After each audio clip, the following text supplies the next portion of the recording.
আওয়ামী লীগ সরকারের ১১ মন্ত্রীসহ ১৬ জন মানবতা বিরোধী ট্রাইব্যুনালে।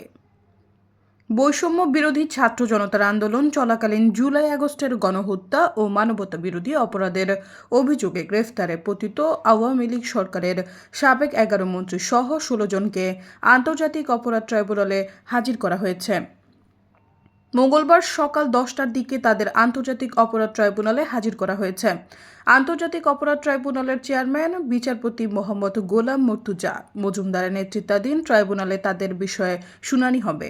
এর মধ্যে ১১ জন মন্ত্রী হলেন আইনমন্ত্রী আনিসুল হক, আমির হোসেন আমু, শাহজাহান খান, কামরুল ইসলাম, লেফটেন্যান্ট কর্নেল অবসরপ্রাপ্ত ফারুক খান, আব্দুর রাজ্জাক, রাশেদ খান মেনন, হাসানুল হক ইনু, কামাল আহমেদ মজুমদার, গোলাম দস্তগীর গাজী ও ডাক্তার দীপু মনি।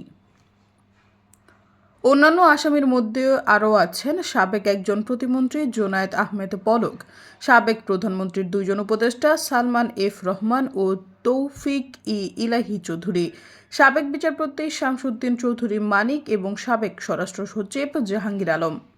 এর আগে এই ১৬ জনের মধ্যে ৯ মন্ত্রী ও প্রতিমন্ত্রী সহ ১৩ জনকে গত ১৮ নভেম্বর ট্রাইব্যুনালে হাজির করা হয়। প্রসিকিউশনের আবেদন মঞ্জুর করে ওই দিন ১৩ জনকে কারাগারে পাঠান চেয়ারম্যান বিচারপতি মোহাম্মদ গোলাম মর্তুজা মজুমদারের নেতৃত্বে ৩ সদস্যের আন্তর্জাতিক অপরাধ ট্রাইব্যুনাল। সেদিন চিফ প্রসিকিউটর ট্রাইব্যুনালের কাছে আসামিদের বিরুদ্ধে সব প্রমাণ জমা দেওয়ার জন্য ২ মাসের সময় চাওয়া হয়। তবে আদালত ১ মাস সময় দেন। সে অনুযায়ী আসামিদের বিষয় তদন্তের অগ্রগতি প্রতিবেদন দাখিলের দিন আজ মঙ্গলবার। আদালতের নির্দেশে গত ১৮ নভেম্বর ট্রাইব্যুনালে হাজির করা হয় বিগত আওয়ামী লীগ সরকারের ৭ জন মন্ত্রী আনিসুল হক, ফারুক খান, ডাক্তার দীপু মনি, রাশেদ খান মেনন, হাসানুল হক ইনু, শাহজাহান খান ও গোলাম দস্তগীর গাজীকে।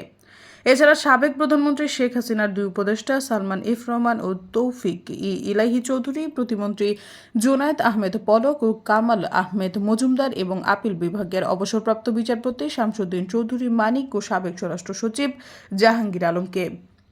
সৈয়দা ফারিয়া, সমযোগ।